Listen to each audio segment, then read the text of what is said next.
Hello and welcome to this tutorial on using the student import feature. Now what we're going to do first, we're going to click on the student link, and in the students link we're going to have several buttons at the top, and we're looking for that import button. It's up here located at the top, just right next to the search button or search box. Okay, so one of the first steps we need to do is download the template, and we save that.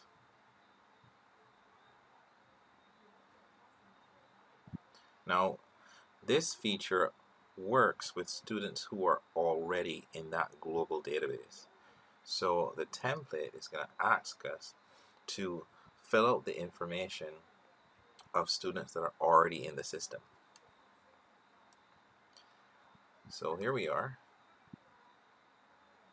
Let's enable editing.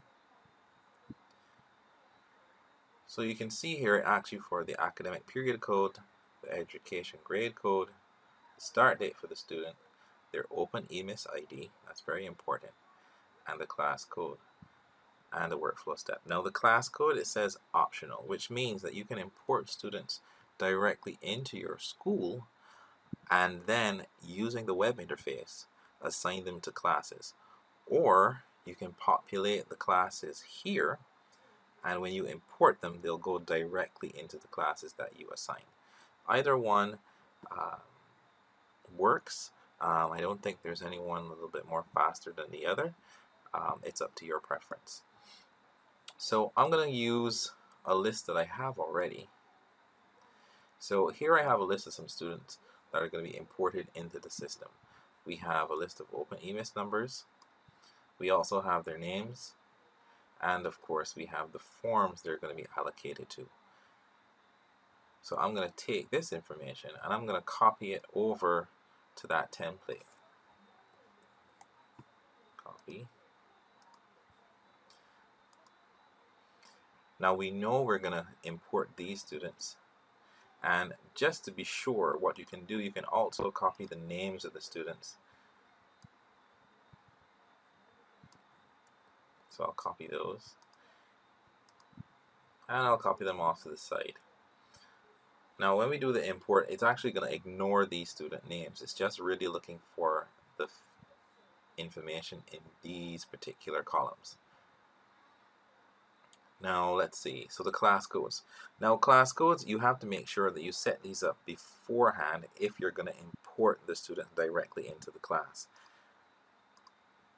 And in order to do that, you have to make sure that the classes are created for the academic year that you want to import the students to.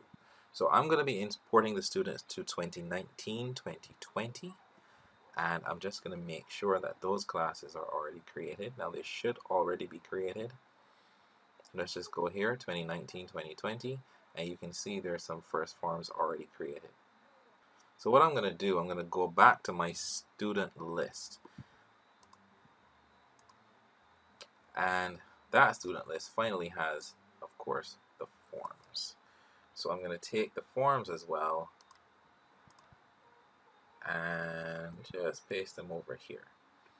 Now again, this is an optional step. You don't necessarily have to do this, but I'm going to just show you what it looks like in terms of importing them directly into the forms.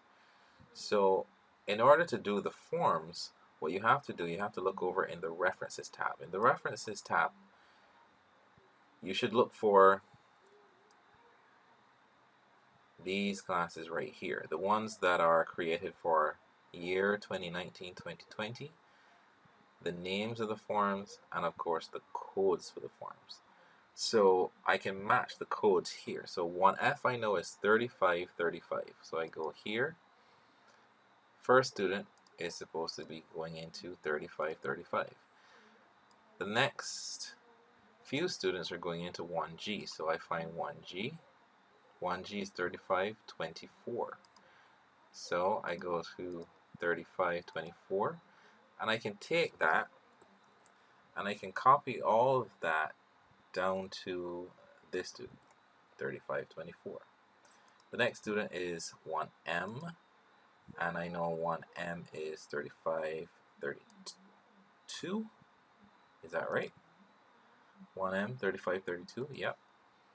So I put in 3532 and one, and the rest of them are 1S. So 1S is, I don't see a 1S there for year 2019-2020.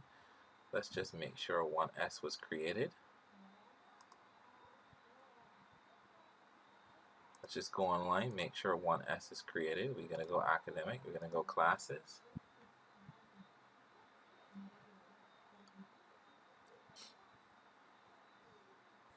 I'm looking for a 1S. Yep, 1S is created for 2019-2020.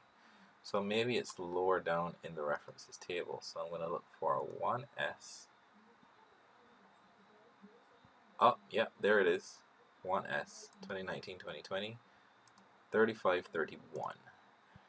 So we are here, 35. And we can also type in 3531. And we can just copy that one down there. Okay? So now we have the class codes all filled out for the various students. Now the workflow step, we want to make sure that we put it as 85. Now just to let you know in the references section that the workflow step is approved.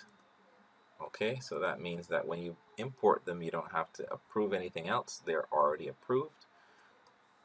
So we're going to take this and we're going to copy this down. Control C, I'll highlight all of these, and Control V to paste them. Now every student is going to be starting on the same day, and the start date for the beginning of the term is going to be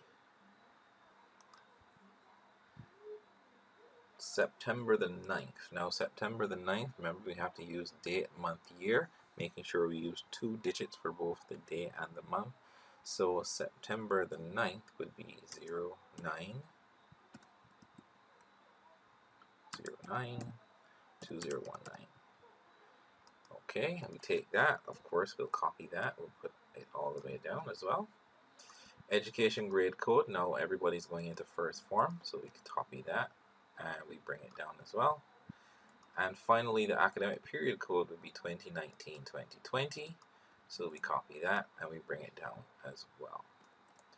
Okay, so now this file is all set, and once I save this,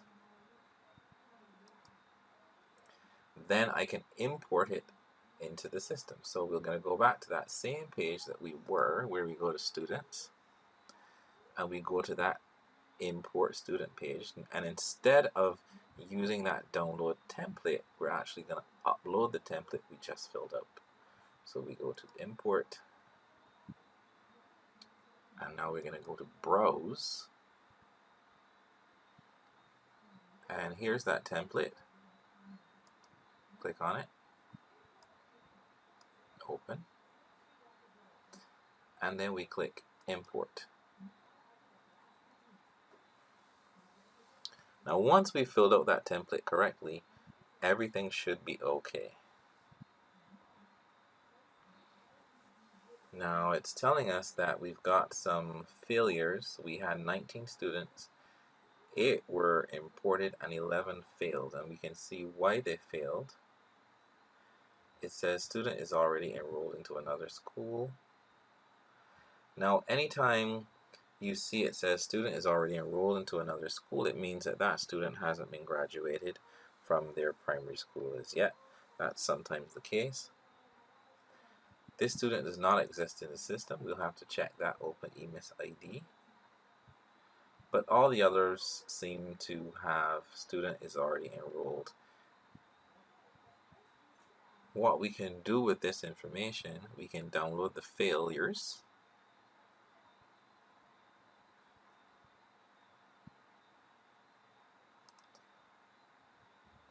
And of course we can download the successful records, but it's not absolutely necessary. In order to see the successful ones, we can go to academic, we can go to classes, and we can look at some of the students for 2019-2020. So in 1G, you'll see now there are 9 students in 1G. So that's basically how you do the import. Now, if you have some errors like we had before, we'll just have to go through the system and check and see if the student, it doesn't exist, and if they do not exist, then we can just create the students from scratch. Remember, some students may be coming from private institutions, so they may not necessarily be in the system. But that's it for now. Thank you for watching. Take care.